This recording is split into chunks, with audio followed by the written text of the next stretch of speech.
Hello everyone, welcome back to our channel सवीज classes. आज हम क्लास 3 हमारा परिवेश पार्ट 2 पास पड़ोस पाठ पढ़ेंगे। तो बच्चों, सबसे पहले आप ये बताइए कि पास पड़ोस क्या होता है। पास पड़ोस का अर्थ ये होता है कि जो आपके घर के आस-पास जो घर हैं, जो भवन हैं, जिनमें लोग रहते हैं अपने परिवार सहित, जैसे कि आप अपने परिवार के साथ एक घर में रहते हैं, वैसे ही आपके आसपास जो लोग रहते हैं वही आपके पास पड़ोस हैं। पास मतलब आपके नज़दीक, और पड़ोस जो आपके बगल में रहता है, यानी कि आपके नज़दीक में, आपके बगल में जो रहता है वही आपके सब पास पड़ोस हैं। तो यहाँ पर एक कहानी दी हुई है, पहले हम उसको पढ़ते हैं, फिर इसमें आए हुए अभ्यासकार को पढ़ते हैं। सबसे पहले हम ये पाठ पढ़ेंगे। अरे क्या हुआ? काका झोपड़ी से बाहर क्यों भाग रहे हैं? पास खेलते हुए रमन ने विवेक से कहा। हाँ देखो, इरफान काका की झोपड़ी तो गिर रही है। अभी तक तो ठीक थी, ये कैसे हुआ? वहीं खड़ी राधिका बोली। काका को चोट तो नहीं आई? उनके घर का सामान भी दब गया होगा। चलो चलो, हम सब उनके पास चलते हैं। रमन, विवेक और राधिका भागकर काका की झोपड़ी के पास पहुँचे। तब तक काका के सभी पड़ोसी भी इकट्ठा हो गए थे। पड़ोस की सरला दीदी भी वहां पहुंच गई। दीदी ने कहा, काका क्या हुआ? इतना घबरा क्यों रहे हैं? इरफान काका ने कहा, अरे मैं अकेले क्या करूं, कुछ समझ में नहीं आ रहा है। मेरी झोपड़ी गिर गई है। तुम्हारी काकी और जावेद भी यहाँ नहीं है। सारा सामान दब गया है। कैसे निकालूंगा? कहाँ रहूँगा? बारिश का मौसम भी है, मुझे जल्दी ही सब कुछ संभालना है। इतनी जल्दी में सब कुछ कैसे होगा? इरफान काका अपने पड़ोसियों की सदैव मदद करते हैं। उनको परेशान देखकर सभी चिंतित थे। काका के पास इकट्ठा सभी पड़ोसी बोले, आप चिंता ना करें काका, आप अकेले नहीं हैं, हम सब आपके साथ हैं। सभी मिलकर काका की झोपड़ी ठीक करने की बात करने लगे। सभी ने मिलकर झोपड़ी में दबे सामान को बाहर निकाला। तनवीर चाचा ने कहा, मेरे पास सूखे बांस है, मैं ले आता हूँ। सरला दीदी ने अपने घर से पुआल ला कर दिया। सभी मिलकर काका की झोपड़ी बनाने लगे। सरला दीदी ने पड़ोस के राकेश और मोहन चाचा को भी फ़ोन करके बुला लिया। सभी ने मिलकर बांस गाड़े, पुआल से छप्पर बनाया। रमन, विवेक और राधिका ने टूटे सामान को छांटकर अलग किया, घर के सामान को ठीक से लगाया और घर की सफाई की। रमन ने पूछा, अरे ये कूड़ा कचरा कहाँ रखा जाए? सरला दीदी ने कहा, इसे घूर गड्ढे में डालाओ। रमन ने सारा कूड़ा कचरा घूर गड्ढे में डाल दिया। ये काम हो ही रहा था, तभी विवेक के पापा पेड़ा और पानी लेकर आए। सभी ने पेड़े खाए और पानी पिया। विवेक ने इरफान काका की चारपाई नई झोपड़ी में रखी। राधिका ने अपने घर से लाकर साफ चादर बिछाई। काका उस पर बैठे, उनकी आंखों से आंसू छलक रहे थे। राधिका बोली, इस बार ईद में काकी की सेवइयाँ बहुत मज़ेदार बनी थी। मैंने तो बस एक ही दिन खाई थी। उदास होकर विवेक बोला। भाभी ने ईद में बहुत ही स्वादिष्ट खाना भी बनाया था, तनवीर चाचा बोले। सरला दीदी, होली में आपके घर की गुजिया भी बहुत मज़ेदार बनती है। राधिका, विवेक और रमन एक साथ बोले।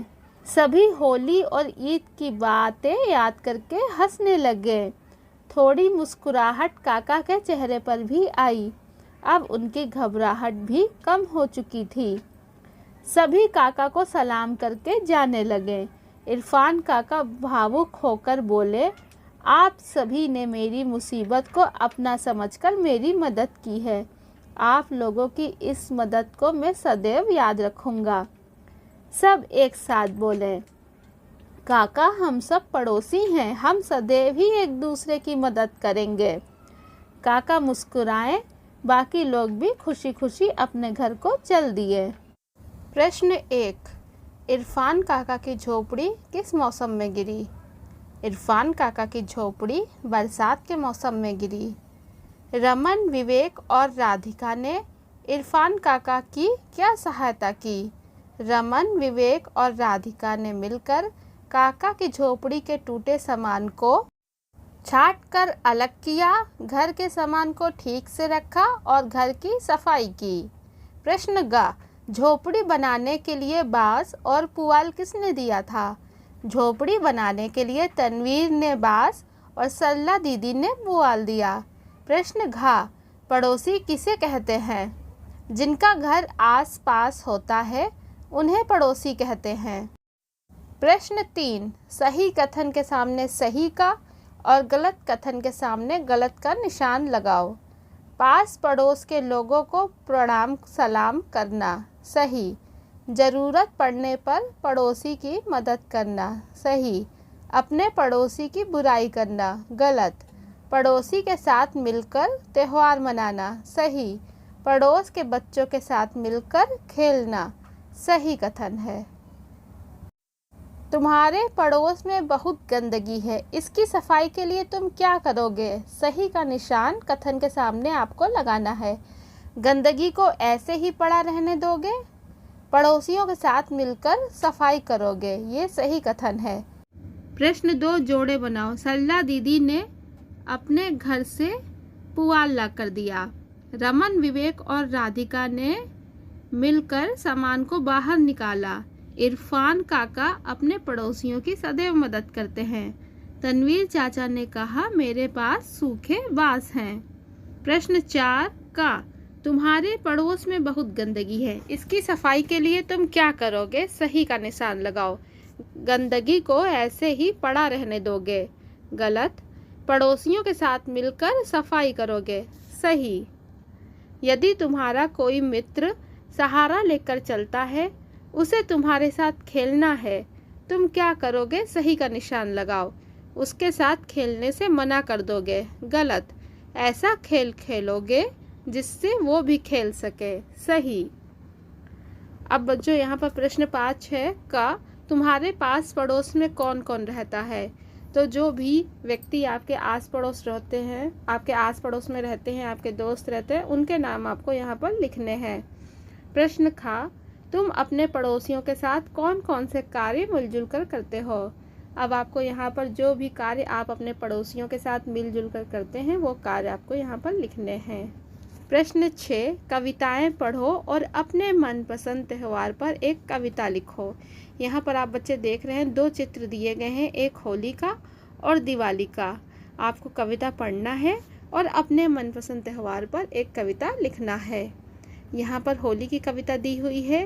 होली आई सबके मन को खूब है भाई, नीले पीले लाल रंगों से भरी भरी पिचकारी लाई, पापड़ मठरी लड्डू गुजिया सबने मिलकर खूब है खाई। अब यहाँ पर ईद की कविता दी हुई है। ईद आई सबने घर में सेवई बनाई, सबने सबको गले लगाकर मिलजुल कर है ईद मनाई। तो बच्चों आपको ये पाठ कैसा लगा? पास पड़ोस, आपको ये समझ में आया होगा कि जो भी आपके आस पड़ोस में रहते हैं, पास पड़ोस में, आपको उनके साथ हमेशा अच्छे से रहना चाहिए, अच्छे से पेश आना चाहिए। और जब भी वो किसी मुसीबत में हो, उनको सहायता की ज़रूरत हो, तो आपको उनकी सहायता करनी चाहिए। उनके साथ त्योहारों को मिलजुल कर मनाना चाहिए, प्रेम पूर्वक आपस में रहना चाहिए और कभी भी किसी की बुराई नहीं करनी चाहिए।